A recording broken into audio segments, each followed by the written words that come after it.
C'est un des plus grands buteurs de sa génération. Une puissance de frappe, un sens de la finition et des cheveux mi-longs qui s'agitent à chacune de ses célébrations quand l'Ivoirien déploie ses ailes d'aigle en direction du public. Il est l'idole des éléphants pour qui il prit la parole pour stopper une guerre civile. Je pense que le peuple ivoirien a trop souffert. Il faut la réconciliation, il faut le pardon, il faut réapprendre à vivre ensemble. C'est un guerrier qui se bat contre le racisme. I think the best answer, the best way to fight is to show that you are smarter, is to show that you are better, it's to show that everything you do, you succeed, you're successful, and they are stupid. I think that's it. Retour sur la carrière de l'immense Didier Drogba. Abonne-toi à notre chaîne pour retrouver les plus belles histoires du foot en vidéo. Didier Yves Drogba naît à Abidjan le 11 mars 1978. Il vit dans le quartier de Yopougon-Sikoji jusqu'à ses 5 ans, avant d'être envoyé en France où il rejoint son oncle Michel Goba. Le tonton est footballeur et joue alors comme attaquant au Stade Brestois en Ligue 2. Pendant plusieurs années, Didier suit son oncle qui sillonne la France pour des piges à Angoulême ou à Dunkerque. C'est là que le jeune Drogba signe sa première licence comme arrière-droit. Il bougera à Tourcoing, Abbeville, Vannes, avant de finalement retrouver sa famille qui le rejoint en France, dans un appartement débâconné à Antony en 1993.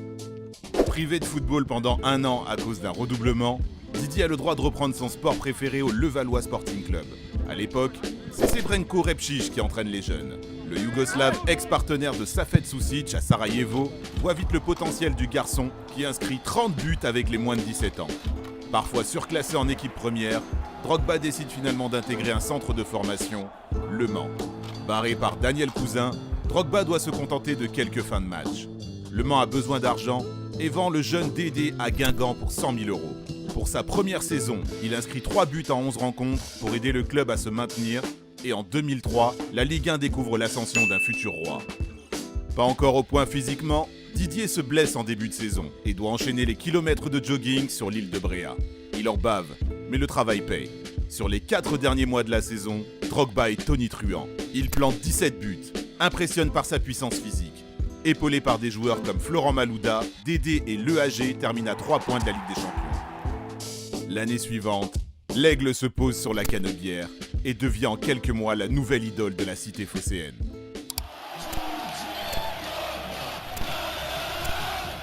Des reprises de volée en pagaille, des coups de tête foudroyants et une finition clinique.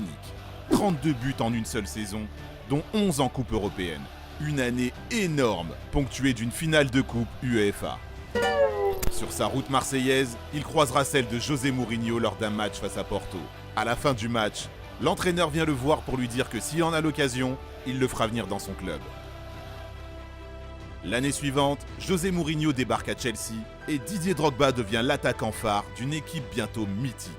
Le Portugais fait venir ses compatriotes Ricardo Carvalho, Paulo Ferreira ainsi que Petr Cech et Kezman. Ajouté aux Makelele, Terry et Lampard, Chelsea roule sur la Première Ligue et remporte son premier championnat depuis 50 ans, ainsi qu'une Coupe de la Ligue sur un but en prolongation de Didier Drogba. C'est le premier titre de Didier Drogba et le début du règne des Blues sur l'Angleterre. Chelsea conserve sa couronne l'année suivante, mais durant ses 2 premières saisons, Dédé n'inscrit que 16 buts. La presse pointe du doigt ses performances médiocres, ses plongeons, mais à partir de 2006, retournement de veste. Associé à Shevchenko, l'Ivoirien enchaîne les buts et les titres. Il s'impose également en sélection en atteignant la finale de la CAN 2006 et en obtenant le prix du joueur africain de l'année devant l'indétrônable Samuel Eto'o. Mais Drogba va également se faire remarquer en Ligue des Champions. En 2008, il marque un doublé en demi pour éliminer Liverpool avant de gifler Nemanja Vidic en finale pour regarder son équipe perdre au tir au but face à Manchester United. L'année suivante, il digère mal le but d'Iniesta à la 93e minute en demi-finale et s'emporte contre l'arbitre norvégien.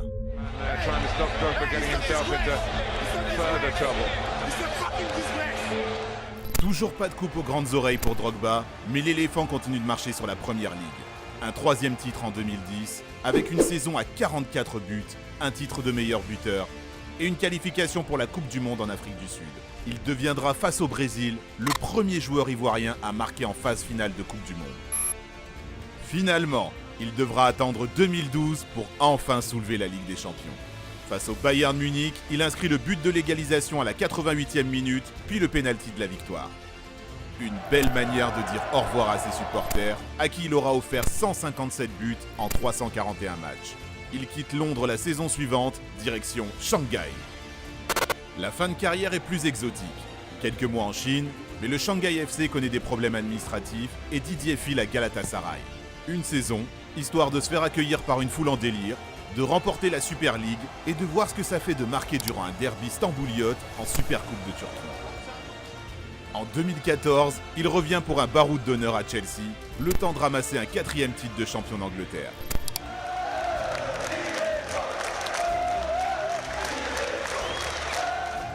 Puis l'année suivante, direction l'Amérique et l'Impact de Montréal où il enchaînera les buts avant de terminer sa carrière en seconde division américaine à Phoenix à 40 ans.